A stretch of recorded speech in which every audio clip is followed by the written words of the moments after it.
Now, let's say you look at this and you say, this is almost completely perfect, only I feel it's slightly too red. I feel it's just a little bit too red. Now, the way to adjust that is to go to this drop down right here, and you can affect how red it is, how green it is, and how blue it is.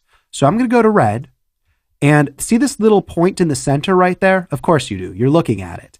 If I were to drag it down just a little bit, so you move these up and down, you don't move them left and right, never do that. You move these up and down. If I move this down just a little bit, I can make it a little bit less red, or I can move it down a lot and make it a lot less red. So let me undo that.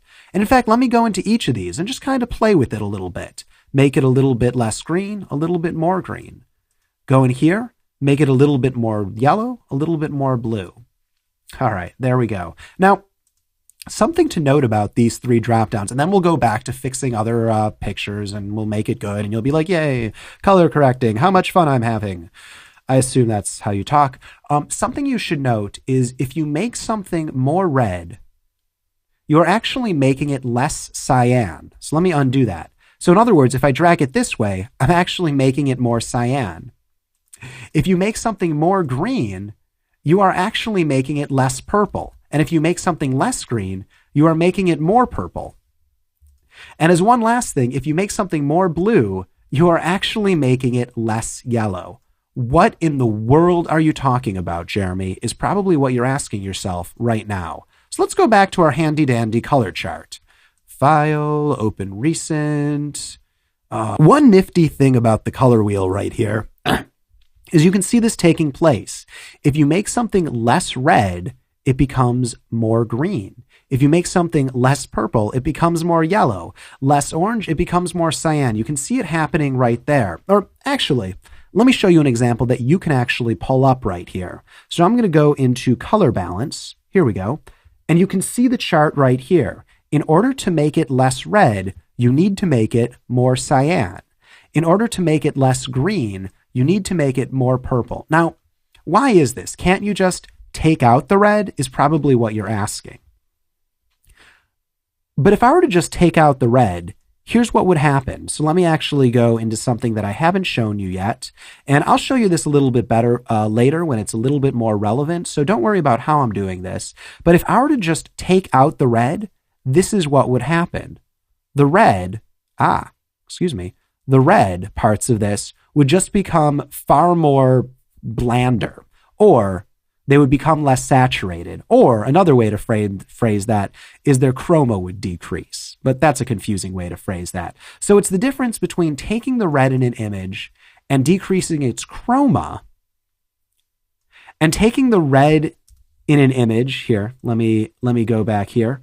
Taking a red in an image, and if I go back to color balance, and shifting its hue. This has all gotten a bit more confusing than I care to admit. So let's open up the color thing one more time. When you're shifting around color, you can shift it so the red goes from a very high chroma to a very low chroma, so it gets more saturated or less saturated, or you can put in red's place its complementary color. And if you put the complementary color, and let me actually be a little bit more specific here. If you put the complementary hue in the place of where that red is, it makes it less red. It shifts the hue to blue. I hope this is making some semblance of sense right here. Let me actually show you exactly what I mean. Let's say you had a black and white image. Here we go. It's a black and white image. Why not? If you wanted to make this image more white, you would have to make it less black. If you want to make an image less black, you need to make it more white. I think I just said that the opposite. If you want to make it more black, you need to make it less white. Color works in exactly the same way. If you want to make an image more red, you need to make it less cyan. If you want to make an image more cyan, you need to make it less red. And you can do that directly inside of the curves palette by moving this middle point up and down. So red actually controls red and cyan. Green actually controls green and purple. And blue actually controls blue and yellow. If you move it up, it becomes more. If you move it down, it becomes more of the complementary color. Now, how do you remember those? There's an easy way. Red, green, blue is one of them. And then have you ever heard the phrase CMYK? It's what printers use. Cyan, magenta, yellow. They match up. Red is to cyan, green is to magenta, blue is to yellow. That might help some of you. That might help none of you. I'm happy I said it, and I'm not taking it back. So in other words, the ways that I fix just about any image is I create a curves color adjustment layer. Let's do that right here. I hit auto.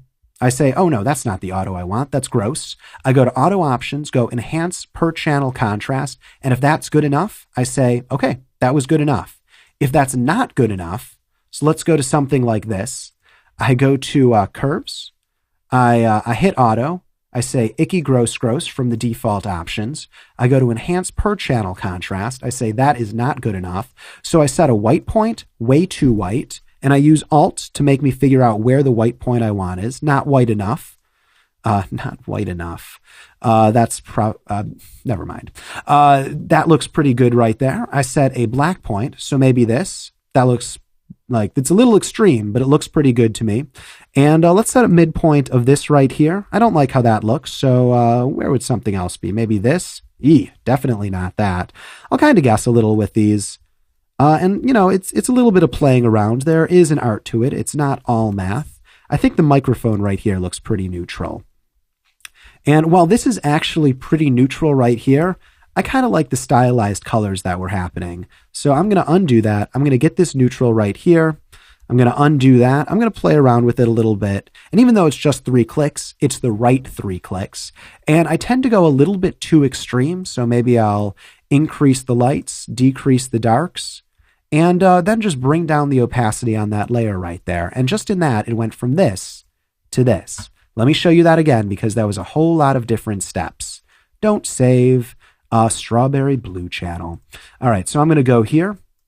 I'm going to click on curves. If I press auto, I don't necessarily like what I get, so I'm going to switch the auto options, and I'm going to go to enhance per channel contrast. This is much better. So let me, again, just show you the difference. This is using it with the default auto setting. This is with the far better auto setting. And right now we have the difference between this, and that's just in using the auto. If I want to make it lighter, I do this. If I want to make it darker, I do this.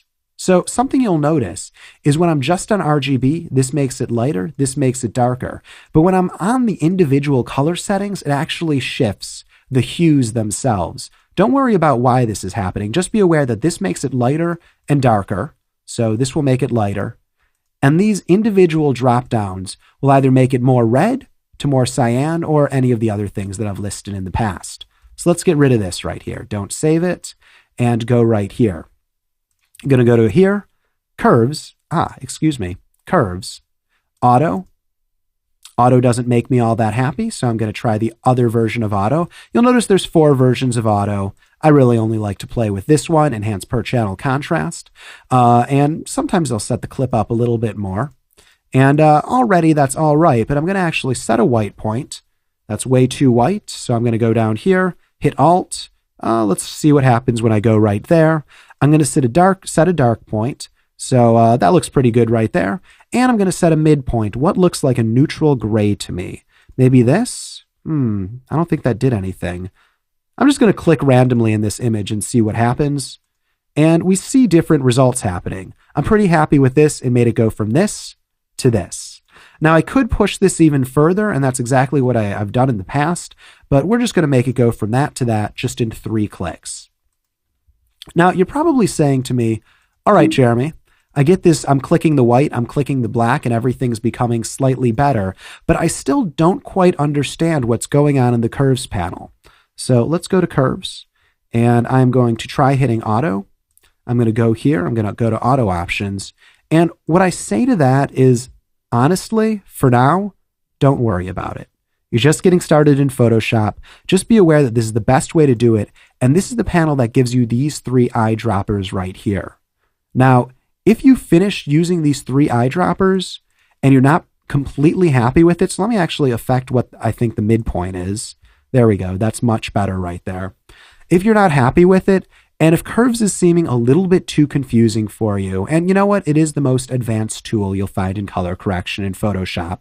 If it's seeming a little bit too confusing to you, what you can always do is, instead of going into the individual channels, red, green, and blue, is you can always use color correction layers, color adjustment layers together.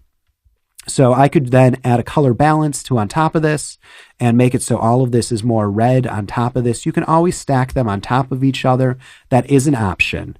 I just wanted to show you the very best tools. So from the very start, you're doing it the right way, because as you can see, curves doesn't have to be considered all that confusing of a tool. I'm hitting Alt right here. That looks pretty good. Let's find the black point. That seems a little bit too dark, so let's set it to that. That seems much, much better. And I'm going to just set the midpoint as, let's say it's this. You know what? That probably is a lot more color accurate.